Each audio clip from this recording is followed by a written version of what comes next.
Knowing that it was in the abandoned cooler, where just thousands and thousands of people were, it's just so scary. I mean, as bad as what happened is, it could have been so much worse. We're hearing from a St. Augustine couple who were in New Orleans for New Year's Eve. Our youngest son was home from UCF, so we thought it'd be a fun little getaway to see the dogs and show them the city. James and Stacy Browning were in New Orleans to ring in the new year and to watch the Sugar Bowl. They were asleep in their hotel room while the mayhem unfolded on Bourbon Street, but they say it's hard not to feel the impact of the horrific event. That was definitely a very scary thing to realize that, it's one of those things where you're standing in line for something and you hear the people next to you talking and everybody's just kind of going, well, where were you? Like, how did and everybody was kind of exchanging their stories of how they found out, and it was definitely a lot of uncertainty too. Yeah, we didn't have a lot of information. Information was slowly coming in, so we wasn't sure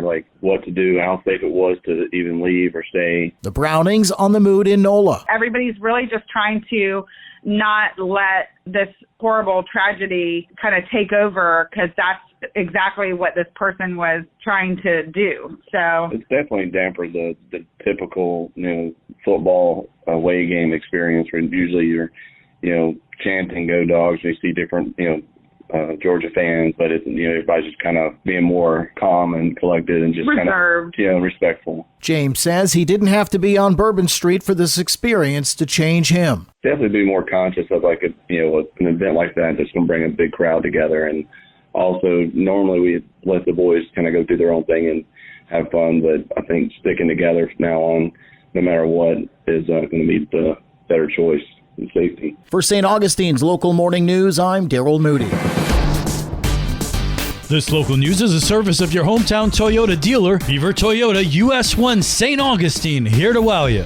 He's a top-notch citizen, a good community advocate for veterans and for people in need. He's used his experience from Vietnam to be a great person to be around. VFW Post 2319 Honor Guard Commander Dan Weir tells Liz Ryan about how they've honored a local veteran. Rick McAllister served in the 101st Airborne Division, and ever since he flew home from Vietnam on Christmas Day 1970, he's used his experience to make St. Johns County a better place for veterans and others. He's a beloved and important member of the VFW Post 2391 Honor Guard and was awarded Member of the Year. Commander Weir spotlighted just a few of the many things Rick McAllister has accomplished. Rick was a big coordinator with the Veterans Village. He's working with the Veterans Council. We did a proclamation downtown for the 125th anniversary of the VFW. And he's taken ownership of making the newsletter. He's a great writer. When we did the original flag retirement, he wrote the article that ended up going national. I've got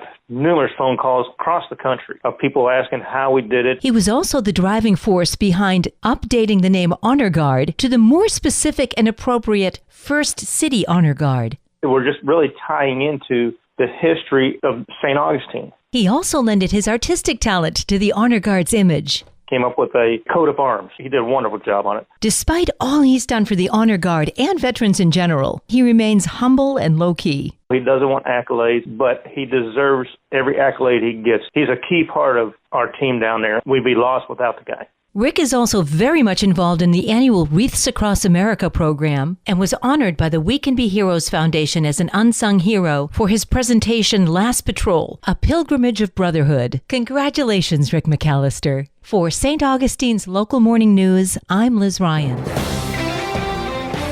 In other news, it's the first weekend of 2025, and there's plenty of family fun going on in St. Johns County. This is Stacy with Fun for Augie Kids. This is the last weekend to see Venardo's Circus. Come out and watch the amazing assortment of aerialists, acrobats, juggling, balancing, comedy, magic, musical production, and much more. This amazing circus experience will truly delight adults and kids of all ages. Creative Me Art Studios is offering a morning and afternoon winter art camp for kids aged 5 and up. While there, your child will complete 2 theme-related make-and-take projects. Tomorrow, Home Depot is hosting their monthly free kids woodworking workshop. Bring in your little DIYer and make their very own piggy bank. For more on these events and others, please visit us on our website at fun4augiekids.com. Have a great weekend.